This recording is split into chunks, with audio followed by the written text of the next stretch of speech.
Patricia Hill Collins then looked at the aspect of motherhood. And here she is focusing on the dilemma which is being faced by African American women. And as a mother, then she has to, let's say, teach her daughter how to face the hostile environment, how to compete in this hostile environment. So she is trying to, let's say, train her daughter or teach her daughter to resist, how to fight back the oppressive system which is prevalent in the society. And the second thing is that she also has to encourage her, train her, motivate her to move up in the social class or in the hierarchy of the society.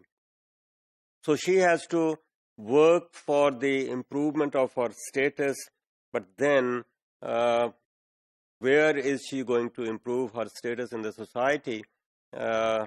She is going to, let's say, experience lots of difficulties. So black mothers encourage their daughters to try to move up. I mean, move up means to have some kind of mobility upward, improving the social class of a person with respect to the income, the status, and the self-respect. So they have to groom them, train them, and this might be part of the socialization process. So they must also help them to learn to deal with the oppressive environment which might be humiliating, and they might experience all kinds of discriminations. Then she also looked at from another angle, which is community activism. Now, one is the real mother. Then this mother also has to provide mothering experience to, let's say, to other, let's say, daughters of the community where they are living. So she has one, training her own daughter, then also trying to show motherly treatment to the daughters of others as part of the community. So therefore, the caring for that role is extended to others as well. This might be considered as part of the extended family and the other members of the, let's say, community. So she has to work beyond the limitations of her own family. She has to work in the community as well. So African American women are involved in multiple challenges resulting from their subordinating, let's say, position in the system where they are dominated on different counts in the hierarchy of the social system. So we see that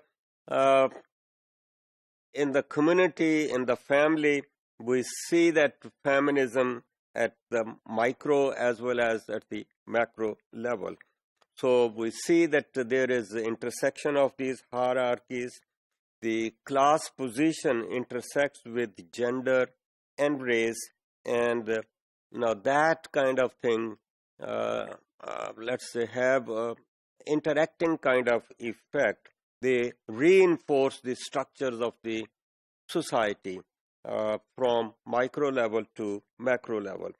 So this woman who is discriminated as a woman on the basis of the gender, then the black, and then also poor, she is discriminated 3 times. So we see that the overall power structures of society are seen as an extension of patriarchal forms of family relations.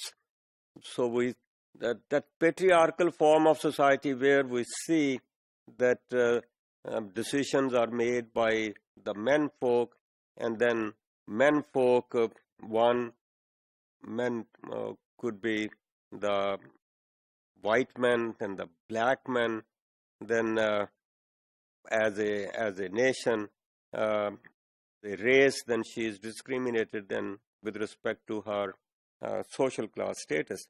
So the power structure is resulting in power relations. We see that one group is more powerful than the other, and wherever these power relations are, and the Marxist kind of approach says that the powerful try to exploit the powerless. So that is how the African American woman experience, let's say, this exploitation, because they are discriminated on different counts, they are dominated on different counts, and her focus is on three intersecting items, that is the gender, the race, and the social class.